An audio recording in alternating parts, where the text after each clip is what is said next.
السلام علیکم۔ امید کرتی ہوں آپ سب خیریت سے ہوں گے۔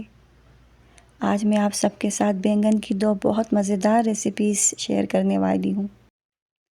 ایک تو ہمارا روایتی آلو بیگن جو کہ تقریباً ہر گھر میں بنتا ہے، اور دوسری دہی والے بینگن جن کا ذائقہ اتنا مزے کا ہوتا ہے کہ جنہیں بینگن پسند نہیں ہوتے وہ بھی شوق سے کھاتے ہیں۔ تو چلیے ریسیپی شروع کرتے ہیں، اور ساتھ ساتھ ایک ایسی ٹاپک پر بات کریں گے جو شاید آپ نے بھی سوشل میڈیا پر کئی بار سنا ہو۔ آج کل سوشل میڈیا پر ایک بات بہت عام ہو گئی ہے۔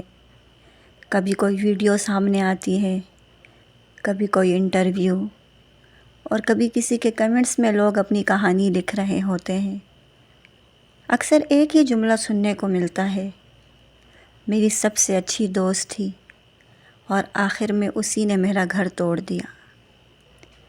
یہ بات جب بھی سنتی ہوں تو میرے ذہن میں ہمیشہ ایک سوال آتا ہے: آخر ایسا کیوں ہوتا ہے؟ کیا واقعی صرف دوست قصوروار ہوتی ہے؟ کیا صرف شوہر؟ یا کبھی کبھی ہم بھی انجانے میں کچھ ایسی غلطیاں کر بیٹھتے ہیں جن پر بعد میں افسوس ہوتا ہے؟ میں یہاں صرف اپنی رائے شیئر کر رہی ہوں۔ ضروری نہیں کہ ہر کوئی میری بات سے اتفاق کرے، اور میں یہ بھی ہرگز نہیں کہتی کہ ہر دوست ایسی ہوتی ہے یا ہر شوہر ایسا ہوتا ہے۔ الحمدللہ آج بھی دنیا میں بہت مخلص دوست موجود ہیں، ایسے دوست جن کی آنکھوں میں حیا ہوتی ہے، دل میں احترام ہوتا ہے، اور وہ کبھی اپنے دوست کے اعتماد کو ٹھیس نہیں پہنچاتے۔ اور ایسے شوہر بھی موجود ہیں جو اپنے رشتے کی عزت جانتے ہیں اور اپنی حدود کو کبھی پار نہیں کرتے۔ لیکن ایک بیوی ہونے کے ناطے میں اپنے لیے ایک اصول ضرور رکھتی ہوں: اعتماد اپنی جگہ، لیکن احتیاط بھی بہت ضروری ہے۔ مجھے ذاتی طور پر ایسا لگتا ہے کہ ہر دوستی کو گھر کی چار دیواری تک لے آنا، ہر وقت آنا جانا، ہر بات شیئر کرنا، اور ایسا ماحول بنا دینا کہ غیر ضروری میل جول بڑھ جائے، شاید ہمیشہ دانش مندی نہیں ہوتی، کیونکہ آخر ہم سب انسان ہیں۔ شیطان ہمیشہ وہیں سے وسوسہ ڈالتا ہے جہاں انسان کو سب سے زیادہ یقین ہوتا ہے کہ یہاں تو کبھی کچھ غلط ہو ہی نہیں سکتا۔ ایک بات میں نے ہمیشہ محسوس کی ہے: اعتماد کرنا بہت خوبصورت بات ہے، لیکن اعتماد اور بے احتیاطی میں بہت باریک فرق ہوتا ہے۔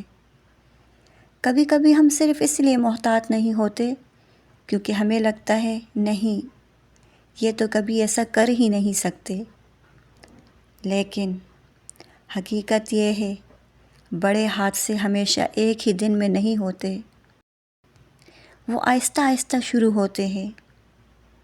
پہلے صرف سلام دعا، پھر تھوڑی سی بات، پھر ہنسی مذاق، پھر بے تکلفی، اور پھر انسان خود بھی احساس نہیں ہوتا کہ وہ ایک ایسی حد کے قریب پہنچ گیا ہے جہاں اسے رک جانا چاہیے تھا۔ اسی لیے اسلام نے ہمیں صرف گناہ سے نہیں روکا، بلکہ گناہ کے قریب لے جانے والے راستوں سے بھی بچنے کی تعلیم دی ہے۔ مجھے لگتا ہے یہی اصول ہمارے رشتوں پر بھی لاگو ہوتا ہے۔ اگر ہم شروع سے ہی حدود قائم رکھیں تو نہ کسی کو غلط امید ملے گی اور نہ بعد میں کسی کا دل ٹوٹے گا۔ آج کل کچھ لوگ کہتے ہیں اگر اعتماد ہے تو احتیاط کی کیا ضرورت؟ لیکن میرے خیال میں احتیاط کا مطلب بدگمانی نہیں ہوتا۔ احتیاط کا مطلب صرف اپنے رشتے کی حفاظت کرنا ہوتا ہے۔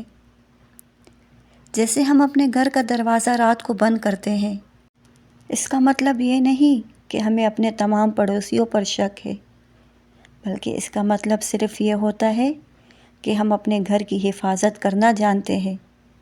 بالکل اسی طرح اپنے ازدواجی رشتے کی حفاظت کرنا بھی ایک ذمہ داری ہے۔ دوستی اپنی جگہ بہت خوبصورت رشتہ ہے، لیکن شادی ایک امانت ہے، اس کی اپنی حرمت ہے، اپنی حدود ہے، اور اس کی حفاظت بھی ہماری ذمہ داری ہے۔ پھر اگر کبھی کوئی رشتہ خراب ہو جائے تو ہم سارا الزام صرف دوست پر ڈال دیتے ہیں یا صرف شوہر پر، لیکن کبھی کبھی انسان کو خود سے بھی ایک سوال کرنا چاہیے، کیا میں نے خود کوئی ایسا موقع تو پیدا نہیں کیا جس سے بچا جا سکتا تھا؟ یہ الزام دینے کی بات نہیں، یہ صرف احتیاط کی بات ہے۔ میں ایک بار پھر یہی کہوں گی، یہ میری ذاتی رائے ہے۔ ہو سکتا ہے بہت سے لوگ مجھ سے اتفاق نہ کریں، اور یہ بھی بالکل ٹھیک ہے، لیکن اگر میری یہ بات کسی ایک گھر کو بھی کسی غلط فہمی، کسی غیر ضروری آزمائش یا کسی ٹوٹتے ہوئے رشتے سے بچا دے تو مجھے خوشی ہوگی کہ میری بات کسی کے کام آ گئی۔ آخر میں آپ سب سے ایک سوال ہے، آپ کے خیال میں مضبوط رشتوں کی بنیاد صرف محبت ہوتی ہے یا محبت کے ساتھ حدود، حیا اور احتیاط بھی اتنی ہی ضروری ہے؟ اپنی رائے کمنٹ میں ضرور لکھیے گا۔ آپ کی رائے پڑھ کر مجھے بھی بہت کچھ سیکھنے کو ملتا ہے۔ اگر ویڈیو اچھی لگی ہو تو لائک کریں، اپنے پیاروں کے ساتھ شیئر کریں، اور اگر آپ میرے چینل پر نئے ہیں تو سبسکرائب کرنا نہ بھولیے گا۔ اللہ تعالیٰ ہمیں ایسے دوست عطا فرمائے جو ہمارے اعتماد کی حفاظت کرے، ایسے رشتے عطا فرمائے جن میں محبت کے ساتھ احترام، حیا اور اخلاص بھی ہو، اور ہمیں اپنے رشتوں کی حفاظت کرنے کی توفیق عطا فرمائے۔ آمین یا رب العالمین۔ خدا حافظ۔